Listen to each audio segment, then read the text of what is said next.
Et salut à toi YouTube, j'espère que tu vas bien. On se retrouve pour la lecture du chapitre 10 de Lecteur Omniscient, ici Azré. Et on attaque le premier chapitre du tome 2, les gars. Tome 2 de Omniscient Reader Viewpoint, qui va couvrir les épisodes 2 à 4. Donc là, on est en plein dans l'épisode 2, je crois, partie 3 ou partie 4. Maintenant, on verra bien. Si vous voulez savoir ce qui s'est passé dans le chapitre 9, vous avez la petite fiche qui va apparaître en haut à droite de cette vidéo. Et bien évidemment, vous le savez, vous avez l'habitude, n'oubliez pas de vous abonner les gars si ce n'est pas encore fait. Et même si vous êtes abonné ou pas abonné, le petit pouce vers le haut, le commentaire en bas pour que la vidéo prenne un petit peu d'ampleur. On est déjà arrivé au 10e chapitre de Lecteur Omniscient. Ça fait un petit peu de vues. Bon, ça reste peu, mais bon, on espère que ça grandit jusqu'à ce qu'on arrive à la fin de la lecture. Et c'est parti les amis pour la lecture du chapitre 10. Let's go. Donc là, à la fin du chapitre 9, il y avait un énorme serpent des mers qui avait explosé le pont. Dogja, tu vas bien? Ah oui, il y a aussi eu des zombies qui se sont pointés et qui ont essayé d'attaquer en fait les mecs. Et donc voilà. Donc là, on arrive là, le pont détruit en deux. Une partie qui a survécu. Et il y a plein de zombies qui sont morts. Donc comme je vous ai dit, là voilà, épisode 2, personnage principal, partie 4. Donc le tome 2 couvre de l'épisode 2 à l'épisode 4. Bon, il y a peut-être 3-4 parties à chaque fois, donc potentiellement, allez, on va dire une dizaine de chapitres. Dogja! Ça y est, le pont est détruit. C'était prévu. Je ne m'attendais pas à ce que Han Myung-go et Yu Sanga soient encore là. Lee Ki-lyong et Lee Yeon-seong ont atteint la zone de sécurité sains et saufs. J'espère que Lee Ki-lyong, le petit garçon, va tenir longtemps dans l'aventure.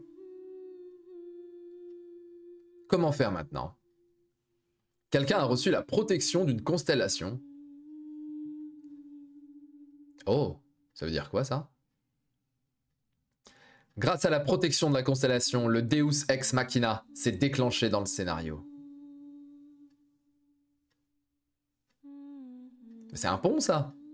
C'est un pont en lumière? Oh, d'accord. Donc, il y a eu une constellation qui a influencé le scénario, qui est d'ailleurs un scénario secondaire. On n'est pas dans le deuxième scénario principal, on est dans un scénario secondaire. Le pont au nombre pair. Une protection sous la forme d'un pont de lumière, accordée par une constellation. Seul un nombre pair de personnes peuvent traverser ce pont. En cas de nombre impair, le pont disparaîtra immédiatement. Oh, la dinguerie, c'est un petit peu l'énigme du mouton et du berger et du loup. Vous savez, un mouton, un berger, un loup, puis ils doivent traverser une berge et réussir à faire passer 2 par 2 à chaque fois. Bon, je l'ai très mal expliqué, mais je suis sûr que vous avez déjà vu cette énigme.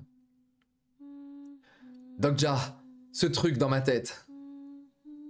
Deus Ex Machina. Ce pouvoir dans les constellations, qu'ont les constellations d'intervenir directement dans le scénario à condition d'accepter d'importantes pertes. Oh, d'importantes pertes. La constellation qui a choisi Yu Sanga comme incarnation serait intervenue dans le scénario pour la sauver. C'est un phénomène qu'on ne voit pas beaucoup dans le guide du survivant. Quelle constellation Sanga a-t-elle pu bien prendre comme sponsor? Activer catalogue des personnages. Les informations du personnage correspondant ne peuvent pas être consultées dans le catalogue. Ce personnage n'est pas enregistré dans le catalogue. Quoi? C'est un personnage dont Kim Dok-jan, quand il utilise sa compétence ORV, il peut pas voir sa fiche de compétence. Elle aurait une constellation... Oh là, pardon. Avec la souris, parfois, ça déconne. Elle aurait une constellation sponsor spéciale ou alors une compétence qui lui permet de se protéger l'esprit. Impossible qu'elle possède déjà ce genre de choses. Alors ça peut être un autre archange, hein. On avait vu parmi les 4 constellations qui s'étaient proposées, 4 avec ça, qui s'étaient proposées pour Dogja, il y avait l'archange Uriel. Peut-être qu'elle a un autre archange. Dogja, derrière! Ah, je reconnais ça, c'est le point de Kim Na-moon. Ça peut pas être autrement. Enfin, je vois pas d'autres l'attaquer comme ça. Oublie ça, ce n'est vraiment pas le moment de réfléchir. Démon de type humain de catégorie 9. Soit un humain mutant qui a été contaminé par l'éther noir. Les démons qui à l'origine étaient des humains ordinaires ne sont pas différents des zombies. Mais ceux qui ne l'étaient pas peuvent s'avérer particulièrement dangereux comme celui-là. J'en étais sûr. Pourquoi a-t-il fallu? Eh mais sa tête elle a pas explosé lui. Enfin c'est aussi en fait c'est juste le cerveau qui a explosé mais pas le crâne en entier. Donc il va devoir se rebattre contre Namun en version zombie. Pourquoi a-t-il fallu que ce soit cet enfoiré? Activation de la compétence spéciale ORV. Le personnage ne possède pas de conscience. L'activation ORV est annulée. Merde, ça fonctionne pas. Ah bah oui, ça veut dire qu'il peut pas savoir quel coup à quel moment. Ça c'est malin ça. Dans tous les cas, on n'a pas d'autre choix que de traverser rapidement ce pont au nombre pair. Sauf que ce on inclut 3 personnes. Yu Sanga, Han Yongo et moi. Quelqu'un doit donc se sacrifier. Sanga, tu dois... Ils vont déjà traverser, ils ont déjà pensé à l'abandonner, ça me fume. Ça doit être Myongo qui a pensé à ça. Lâchez-moi, je vous dis de me lâcher. Dogja, Dogja. La tête qui tire. Dogja. Ah ouais, oh il a même pas réfléchi. On le voit tout en blanc, c'est très très drôle. C'est moi? Oui, je viens de me laisser tomber. Han Myongo, espèce d'enfoiré. La constellation Le Conspirateur Secret admire votre facilité à être berné. La constellation Le Juge du Feu semblable à un démon est touchée par votre sens du sacrifice. Vous recevez 100 pièces de soutien. Alors j'ai remarqué qu'il y a encore les constellations dont il avait, qui lui avait fait une demande. Donc est-ce que ce sont encore ces constellations qui le regardent spécifiquement, même s'il a choisi une constellation? En vrai, on sait même pas si... Est-ce qu'il a choisi une constellation? Il l'a pas encore dit. Catalogue des personnages. Les informations du personnage correspondant ne peuvent pas être consultées. Il court sur une jambe, ça veut dire qu'il utilise la marque. Le rapide coureur unijambiste. Il me semble que cette marque est celle de la constellation l'escroc boiteux.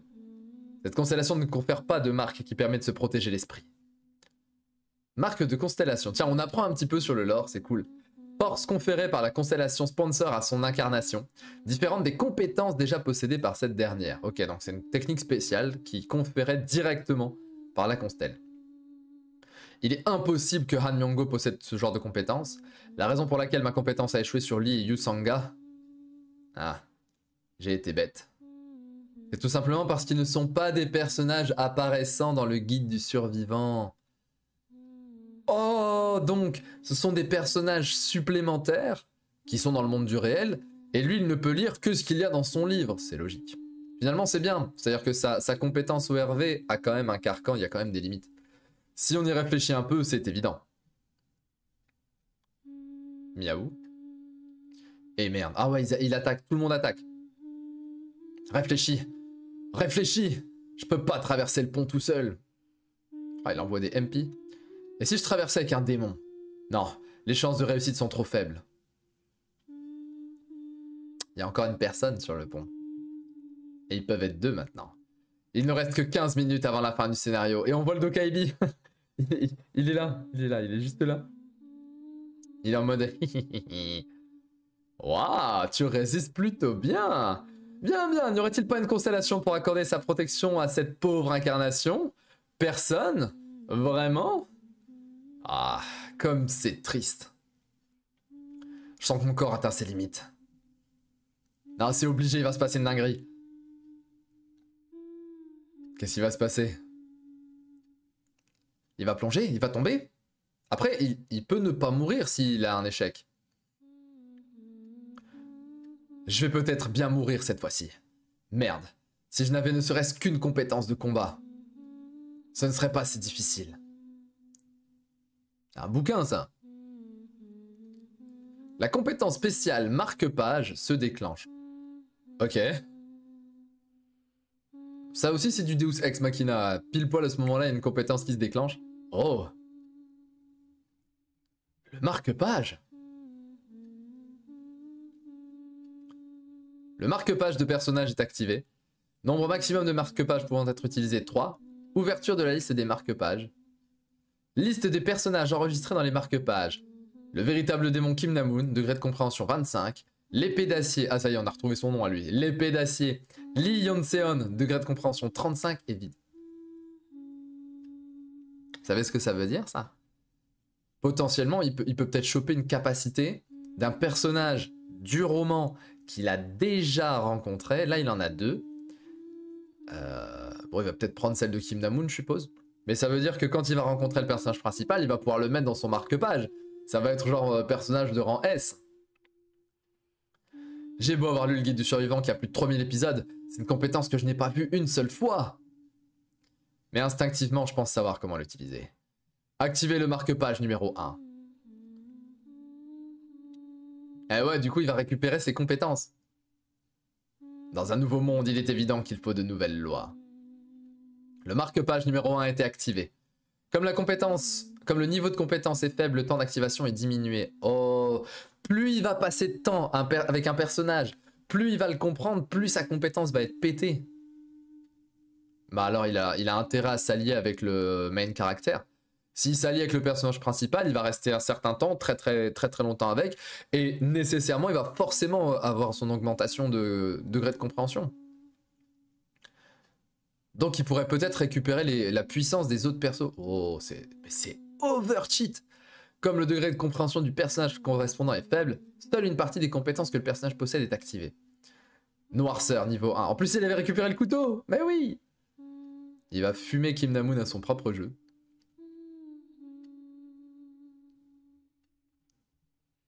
Wow. Oh là là, ça c'est incroyable. Oh le move. Ah oui, il l'a explosé. Je ne veux pas mourir, mais tu es déjà mort. Ça c'est stylé parce qu'on voit en même temps genre la compétence marque-page en violette. Je vous avais dit dans le chapitre précédent que j'aimais bien le violet. Votre compréhension du personnage Kim Na-moon a augmenté. Ah, donc en l'utilisant potentiellement on peut peut-être... Ouais, c'est un peu cheat ça quand même. Le marque-page numéro 1 a été désactivé. Bon ça n'a pas changé. Temps restant 10 minutes. J'ai cru qu'on était sur la fin du chapitre. Ouais mais il doit se taper tout ça. Il a réussi à fumer un personnage, il doit se taper tout le reste. Je suis épuisé. Vraiment. Il est en retard. Il serait temps qu'il arrive. Ouais, il serait temps qu'il arrive, frérot. C'est quand tu veux. C'est quand tu veux.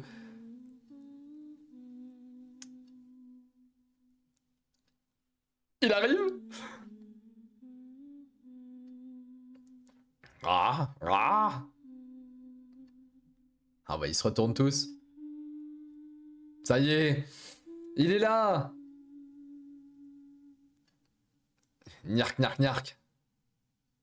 Tu te montres enfin. Non, pas du chapitre. Non. Non, pourquoi? Pourquoi? Bon, chapitre ultra cool, ce chapitre 10. Très sympa. Puisque là, pour le coup, on a une avancée. On arrive à voir plusieurs choses. La première chose, c'est le Deus Ex Machina. Donc, les constellations peuvent influencer directement les scénarios en utilisant une compétence pour leur personnage. Donc là, on a eu le fameux pont. Peut-être la balance, la justice, je sais pas quelle est la compétence, enfin la constellation de Yu Sanga. Mais on a aussi le fait que Kim Dokja a la capacité marque-page qui lui permet d'utiliser les compétences plus ou moins affinées en fonction de son degré de compréhension du personnage. Donc il peut utiliser les compétences des personnages du roman qu'il a déjà rencontrés. Donc il a rencontré la chevalier à la lame d'acier et il a rencontré le démon Kim Na-moon. Donc il a pu utiliser la compétence noirceur de Kim Na-moon. Et puis là j'ai cru que c'était Sun Jinwoo pendant quelques secondes, là, le petit comme ça. C'était incroyable. C'était vraiment bien foutu.